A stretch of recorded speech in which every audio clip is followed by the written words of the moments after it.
Merci de votre fidélité à Actu 30 Télévision. Mesdames et messieurs, bienvenue à cette session d'information. Voici d'abord les principaux titres. Le contrat chinois de plus en plus décrié au sein de l'opinion après la publication du rapport de l'Inspection générale des finances. Le ministre des Finances, Nicolas Kazadi, soutient également le rapport de l'IGF. Pour l'argentier national, le contrat SICOMINE n'est pas à l'avantage de la République démocratique du Congo. Entre-temps, le sénateur Augustin Matata Ponyo clame son innocence après avoir été cité dans un rapport de l'ODEP sur ce contrat SICOMINE. Selon ce rapport, Matata Ponyo était ministre des Finances à l'heure de la signature du contrat, ce que rejette l'actuel sénateur élu de Maniema.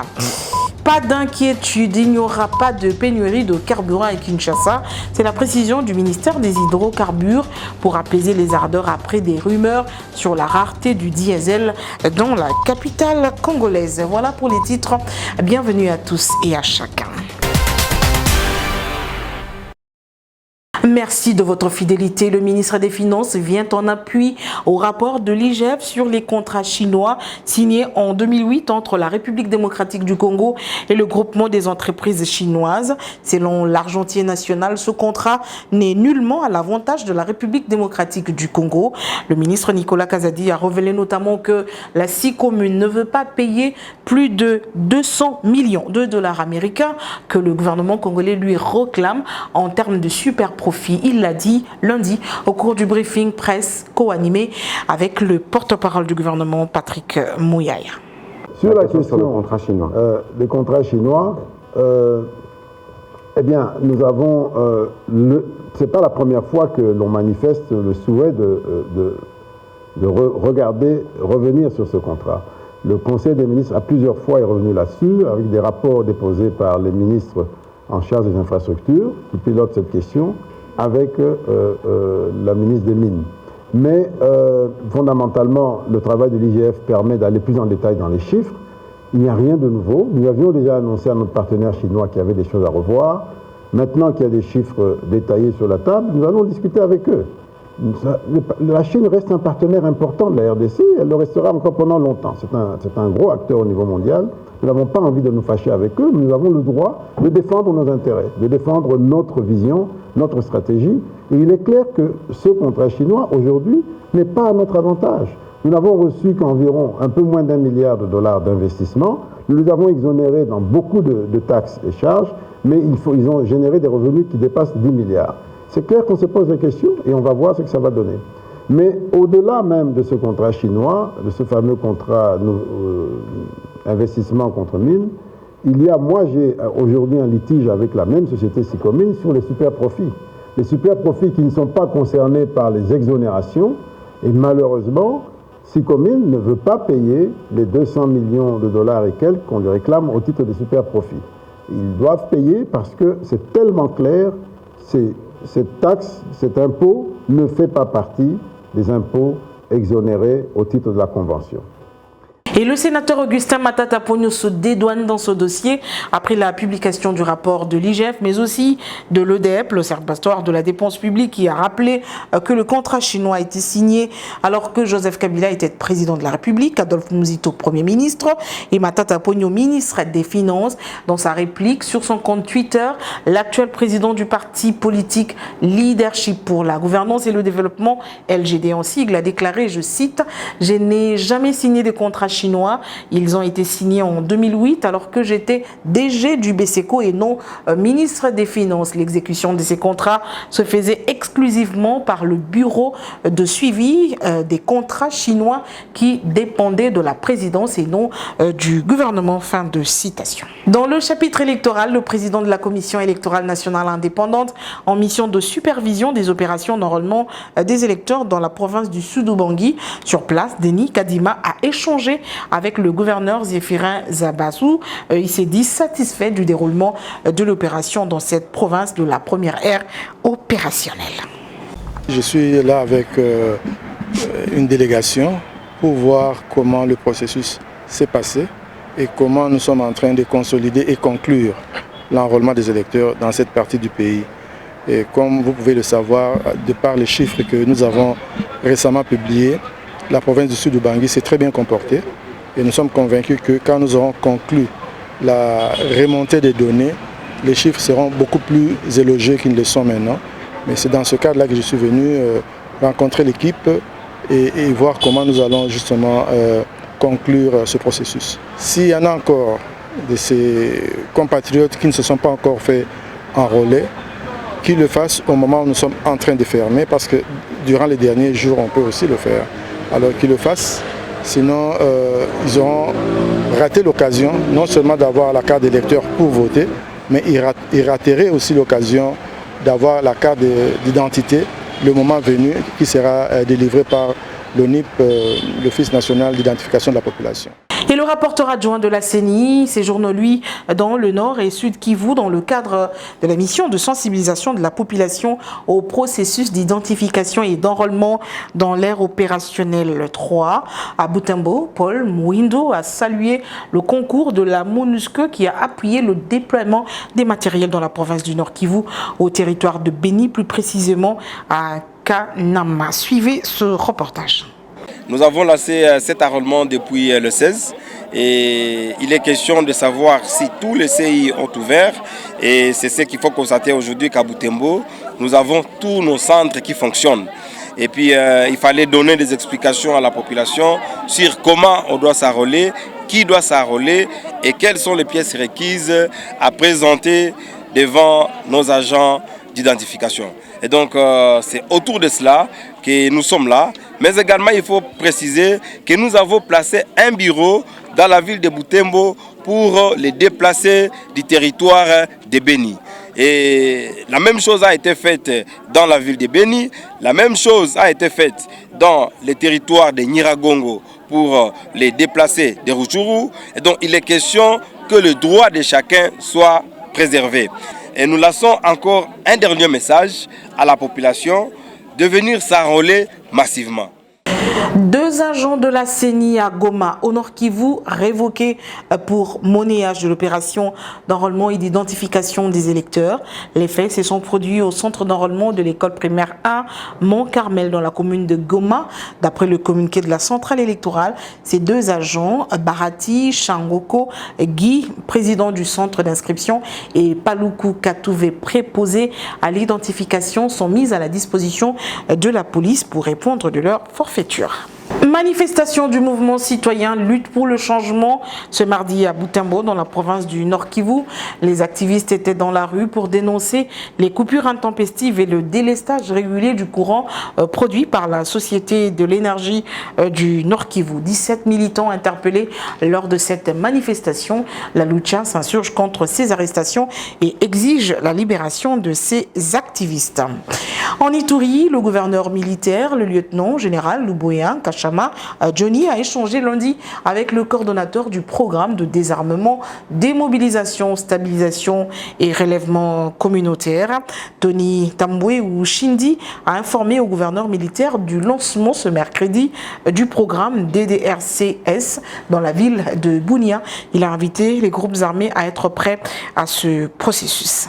Quelle que soit la longueur de la nuit, le soleil finit par apparaître. Le programme de désarmement, de mobilisation, stabilisation et relèvement communautaire entre désormais dans sa phase décisive. 2 jours nous séparent au lancement officiel de ce programme dans cette province, soit le 22 février 2023. Toutes les dispositions techniques et financières sont déjà prises, rassure le coordonnateur national du PDDRCS, Tommy Tambwe Ushindi, après un échange autour du processus avec le gouverneur militaire de l'Ituri, le lieutenant général Luboya Kachama Johnny. Aujourd'hui, je peux dire qu'il n'y a plus de raison de ne pas faire le travail pour lequel nous avons été appelés à faire, c'est-à-dire passer à la matérialisation.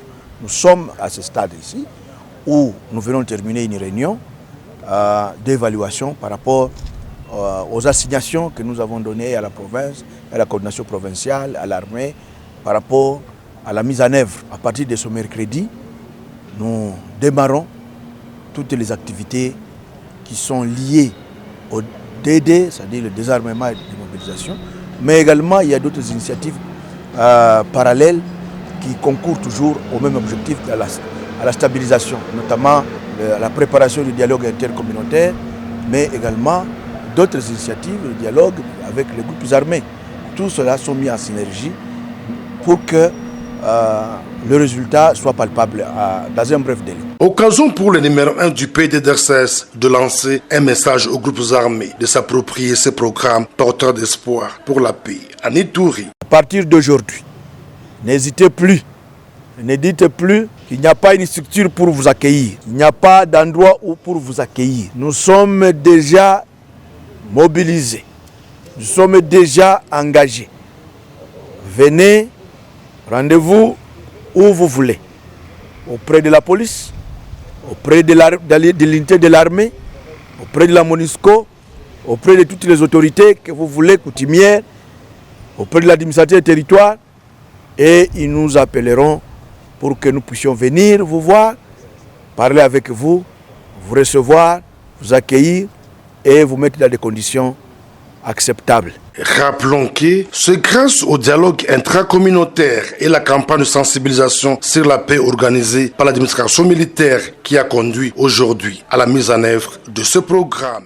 Plus que quelques mois avant la tenue des 9e Jeux de la francophonie à Kinshasa, l'Organisation internationale de la francophonie, en collaboration avec le Comité national des 9e Jeux, a débuté lundi une formation de renforcement des capacités des jeunes volontaires régionaux de l'espace francophone recrutés pour ces Jeux de Kinshasa. Ces assises ont pour entre autres objectif de permettre aux jeunes volontaires de s'imprégner de l'organisation des Jeux de la francophonie avant d'intégrer les différents départements et commissions du comité national.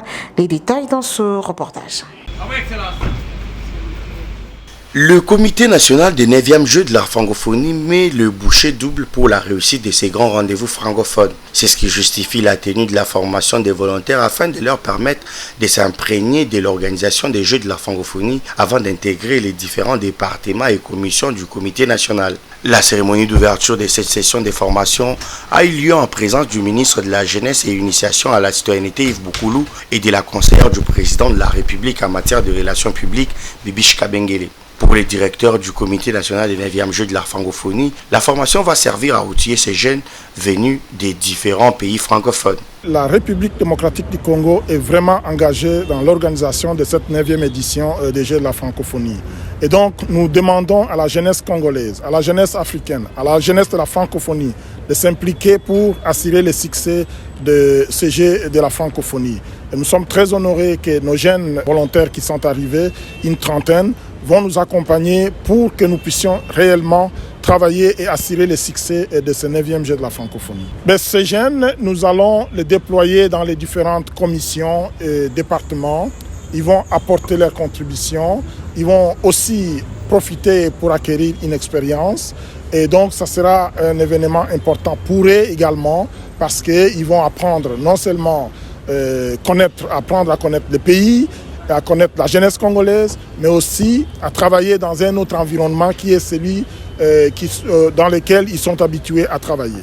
Lancée le 20 février, la formation dispensée par les experts de l'OIF et de l'Université Saint-Cor d'Alexandrie va s'étendre jusqu'au 24 février.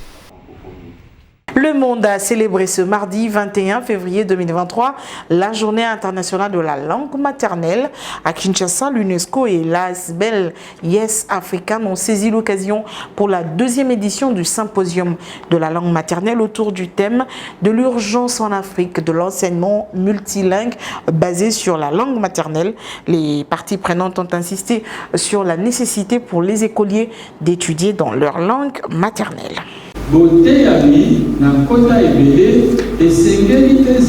L'ASBEL Yes Africa, en compagnie de l'UNESCO, poursuit son combat de l'enseignement en langue maternelle.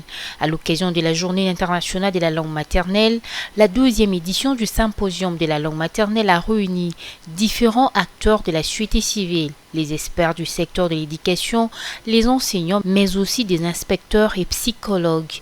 Ensemble, ils ont réfléchi sur la nécessité de rendre effectif l'enseignement en langue maternelle et de favoriser ainsi l'accès à une éducation de qualité pour tous les enfants en particulier les filles, les enfants issus des familles à faible revenu, les enfants avec handicap et les non-francophones et anglophones. Je ne dirais pas la langue maternelle en soi, je dirais en tout cas le savoir et la science est un moteur de développement.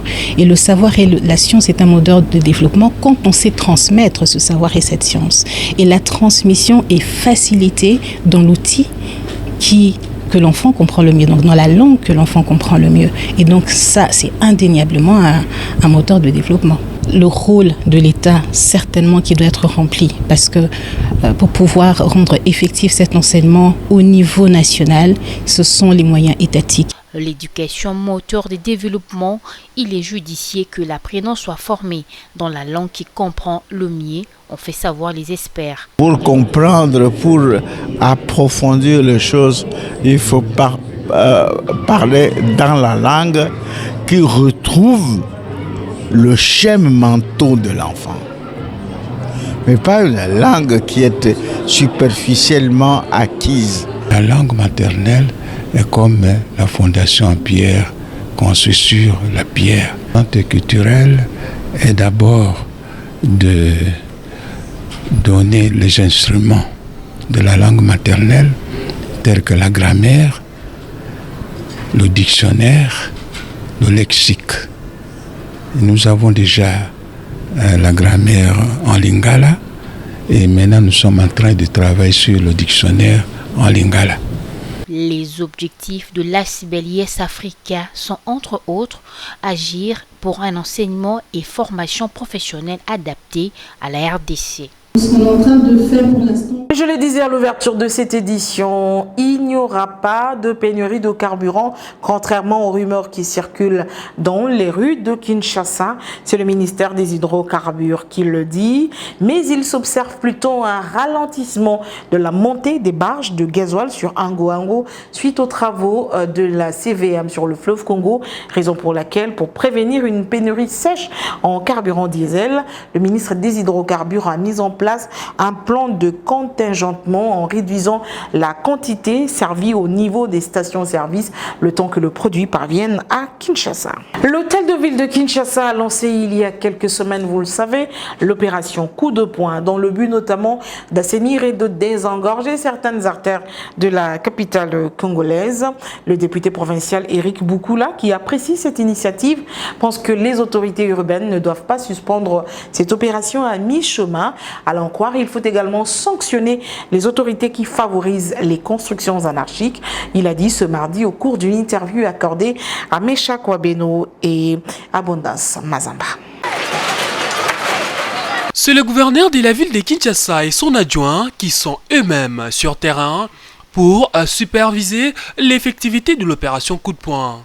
Cette opération, lancée depuis quelques semaines, consistait notamment à l'évacuation des immondices, kiosques, étalages et épaves qui obscurent la voie publique. Pour maintenir dans la durée et faire respecter toutes ces initiatives issues de l'opération Coup de poing, le député provincial Éric Boukoula appelle le gouvernement Gentilini Ngobila à accompagner ces décisions d'autres mesures également drastiques. Pour que plus tard, dans l'avenir, il ne soit pas incompris, il faut qu'on aille avec jusqu'au bout. C'est-à-dire, on casse. Si on a cassé parce qu'une personne a construit sur un caniveau, par exemple, il faut très vite curer ces caniveaux-là pour que l'eau puisse circuler.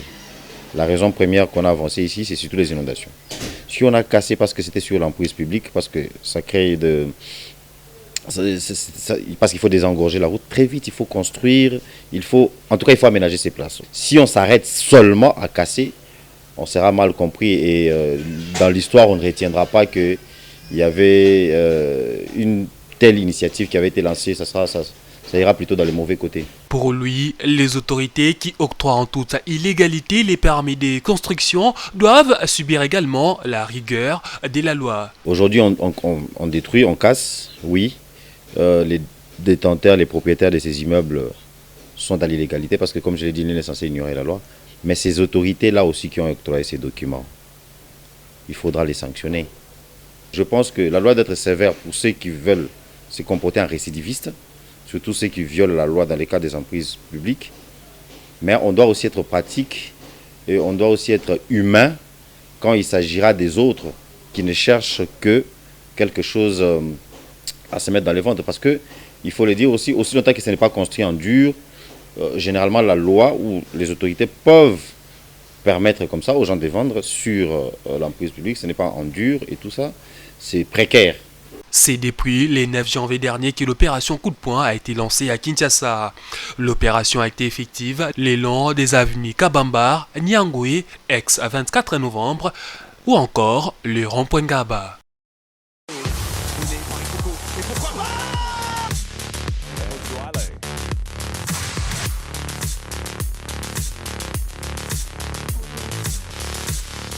Le championnat national en phase d'être suspendu faute de financement. Les ministres des Finances a avancé lundi lors du briefing presse plusieurs raisons liées à ce problème de financement, notamment l'absence de réformes adéquates pouvant permettre au championnat de générer des revenus.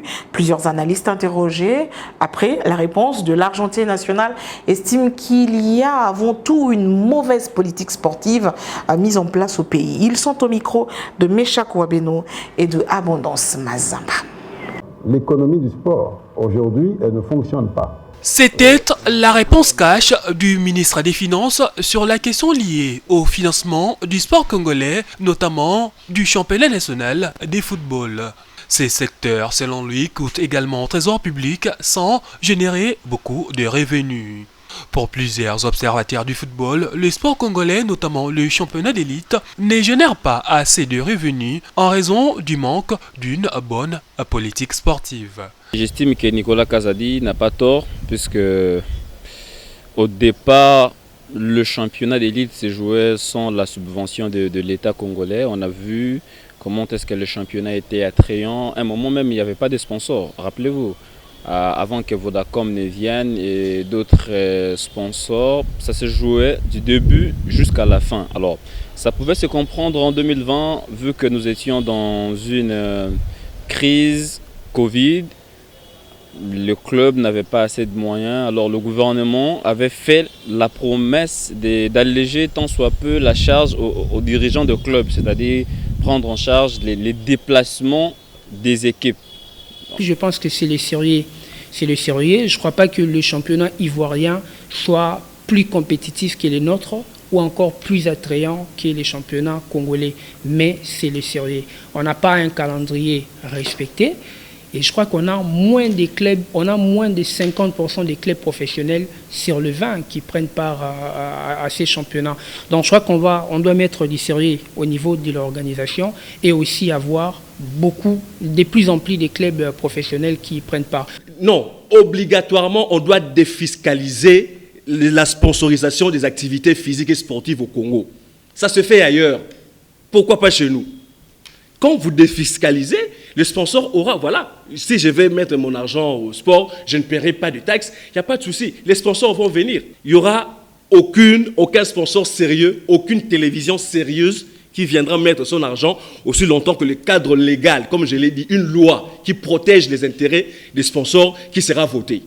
Le format actuel de la Vodacom Ligue 1 avec 20 clubs en première division ne serait pas la cause de ces non-financements. Par rapport au format actuel du championnat, le format actuel n'a pas de problème. Le format actuel n'a pas de problème, ça se fait ailleurs. Le seul problème que nous avons, c'est un problème de moyens et d'argent. Si les clubs ont de l'argent, les clubs vont payer les billets pour se mouvoir partout dans les pays pour aller jouer leurs matchs correctement. Il n'y aura pas de souci. Depuis l'arrêt du championnat, des réunions se multiplient, notamment entre la Ligue Foot, le dirigeant des clubs et la FECOFA, pour trouver une issue favorable face à cette situation. Puis cette page noire en football, le monde du ballon rond en deuil, le latéral droit du tout-puissant Mazembe en prêt au cercle sportif d'Ambosco, Godé Masengo Yumba. C'était un lundi à Lubumbashi à l'âge de 27 ans. Le club louchois qui a annoncé cette nouvelle n'a pas révélé les causes de ce décès inopiné. Godé Masengo était formé à l'Ecofoot Katumbi avant de rejoindre le club de Batia Nguela. Ainsi se termine cette édition. Merci beaucoup de l'avoir suivi. Le prochain, c'est demain et vous retrouverez Jaël Molowai.